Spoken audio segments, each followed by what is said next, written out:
Hi everyone. Today we are doing a gouache painting of a tiger on watercolor paper. So here you can see I have a ceramic palette and I'm going to mix up some gouache for a background layer. And this, I'm painting an orange tiger with kind of like a peachy pink background. And if you've never painted a tiger before and you want to try this, I would suggest doing several practice drawings of a tiger on a separate sketch pad before going on your watercolor paper so that you get the basic outline of it as accurate as you want it to be so that you're not making a lot of errors and trying to correct on your watercolor paper. So using a lighter value, you don't want the background to be too dark, but then again it's white, so yeah, here you can see the color and the value that I choose. So it's not too bright of a background either.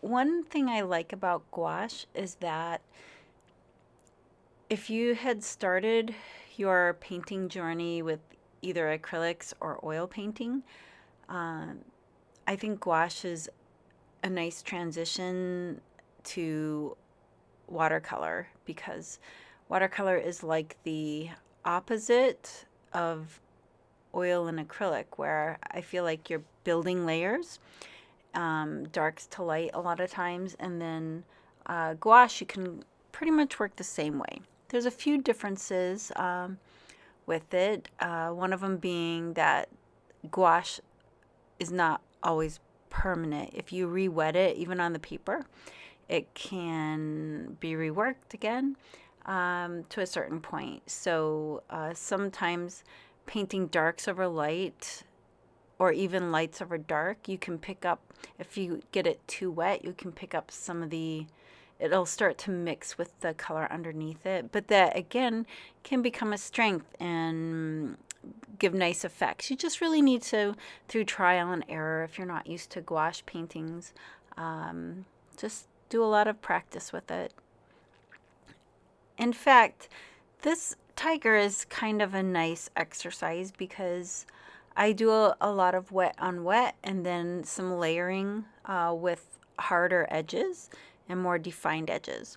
So obviously you want the eyes to be pretty defined and not running all over the place. But as you'll see, I do a couple layers of the eyes just kind of running kind of crazy. And to me, it also adds a little bit of the more natural quality of an organic quality of animals when, and even their fur when the colors are breaking up and kind of mixing and not such hard edges. So I'm going to stop this and go up and get some of the colors I'm using. I think this is a cadmium red. And I'll just go up and get some of the tubes because it's in a different room. Just a moment. So, as you can see, this palette is quite large. It's not even, this is just like a quarter of the palette. So I have a lot of paints on here that I'm not even using in this project. And being a wildlife mammal, not a like tropical bird, I mean, it's going to use more organic, natural colors. Pretty much just, rusty orange and blacks. But I do have some cadmium red to give it that fiery red on the right side of the painting. I have, now gouache isn't as easily mixed, I believe, as like oil paints, especially. So in oil painting, I use a lot of just pure colors, but you get a lot of designer colors with gouache, kind of like you do with pastels. So I have a flesh tint on my palette that I use a lot. And sorry, it's a little blurry here. I didn't realize the camera was, I have the new iPhone that does the auto correct. I still haven't figured out. I'm filming it on my iPhone Pro Max or whatever you call it, the 11. So here, let's see. I've got different brands too. I've got Mamery, which is lemon yellow. I've got a Winsor Newton. Ivory black is the black I use. I have a flesh tint, which is like a pale pink. And I'm not using really any of the greens. The yellow is, I think, the lemon yellow, and it's kind of a very cool yellow for the eyes. So I'm not really using I might have used primary red or Bengal rose for the background. I think it was Bengal rose. Okay, and then let me see. The orange I'm using a lot of is called Permanent Yellow Orange by Holbein. The number is G522. So here you can see I've got a lot of runny, I mean, this looks kind of crazy right now, but you need to just think ahead in a project like this. You've already laid down the drawing, and if the bones of the drawing is good, then you'll be able to get the effects. You'll be able to make this look like a tiger. So now I didn't have my own photos, but you can get some, what is it called when they are free? Free images that are in the public domain for tigers, if you can find something like that. And I just used a couple for reference, just to get, I mean, I do the stripes kind of on my own, and but I just wanted to get a couple photos to get the picture right. And then I also printed out a couple illustrations that I liked, even though mine's going to be completely different. One was a little more realistic and one was more cartoony or folk artsy, and I just wanted to see what other people are doing. I didn't end up using those as reference material, but I just wanted to see. And the folksy one, you didn't have any of this blending. It was just all hard edges and more like cartoony in a way. I mean, you still knew it was a tiger, but it was less realistic and more just the symbology of, you know, it's obviously a tiger. And then the other gouache painting I found was very realistic, more along the lines of realism. So you can do either one as far as what direction you want to go in. But I chose, I think, more, well, it's really kind of a happy medium. It's very loosely done with exaggeration, like the pink nose that I have is like using very bright pinks, but then at the same time, it's a little bit more realistic than the folk art ones that are all more hard edges and no blending at all. The nice thing about blending is, especially since I've never really drawn a lot of tigers, I've done like thousands of birds, but not very many tigers. So, and the fur hides a lot of the bone structure too, so it's kind of hard to get it accurate.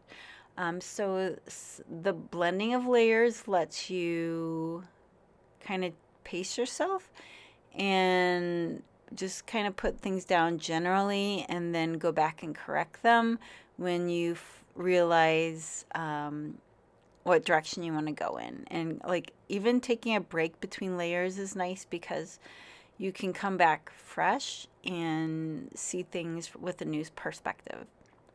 And I did this in about 5 or 6 layers, I would say.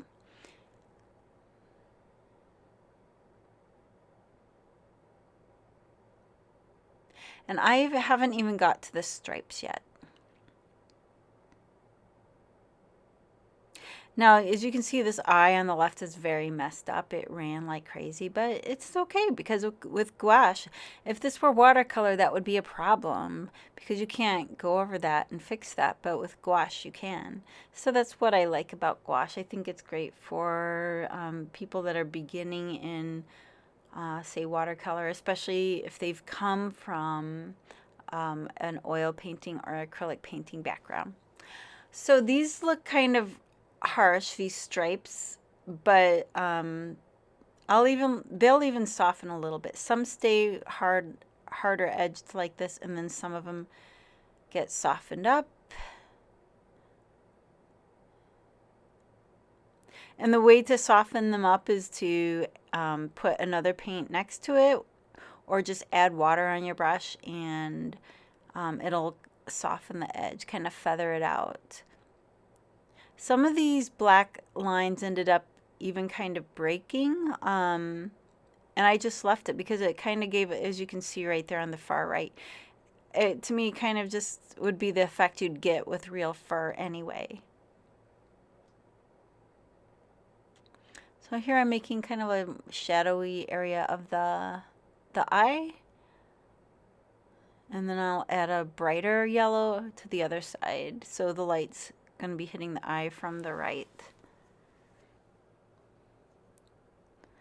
And just adding the lightest areas of fur. So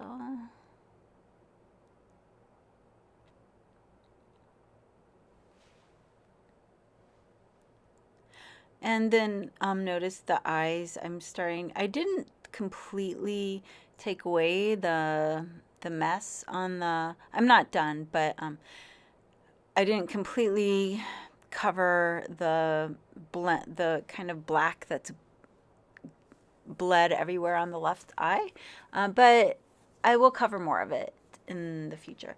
And this nose looks like a clown nose right now, but I end up covering it mostly. So don't be afraid to take risks like that. I did kind of want the nose to stand out. It's more than I wanted. It went on more than I wanted, but we can fix that and use it to our advantage later on. Try to always stay positive in your artwork. Here's where I'm kind of breaking up the harshness of the stripes. I really need to work on this nose area. It's the center of the face, and the tiger needs to have a tiger's muffle and nose, so we'll go back and work on that. I'm going to add some shadowy areas here.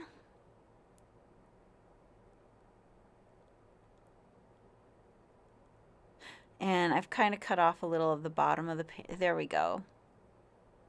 This is like an 8x10 watercolor sheet. It says 8x10, but I measured it. It's only 7.75 inches by 10.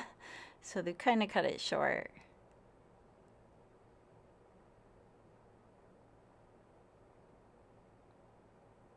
Yeah, here's where I decided to really work on the nose, and I've let the pink dry. It was important to let it dry completely so that it's not bleeding everywhere. It's right in the middle of the face, so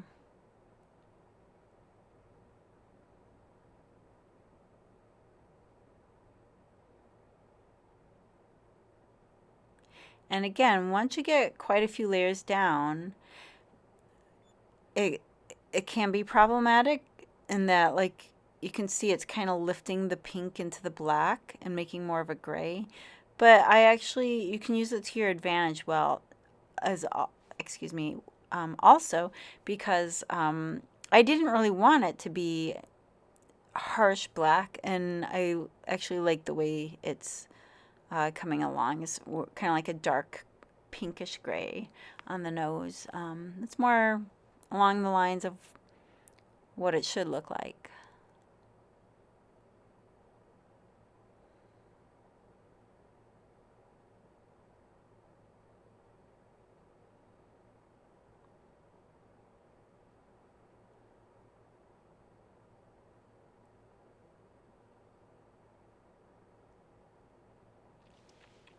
You could also do like a profile of a tiger. Would be a fun project.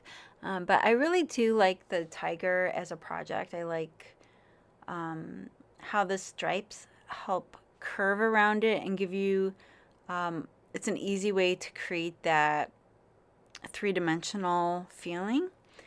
And then just the colors are just fun to work with. Just, I mean, tiger is such a beautiful animal. It's just a joy to paint. And so just gonna keep kind of pushing and pulling at the planes with the shadows and highlights a little bit. More on the left side than the right. Okay, so we're coming to a part of the video where I actually wasn't filming, but I took a few snapshots of where I'm at, and just made a few corrections and added some whiskers. So I corrected the nose, added a little more lines to the right side of the face and also to the ears. And I'm going to add a very white highlight to the eyes and then some whiskers. And then we're pretty much done.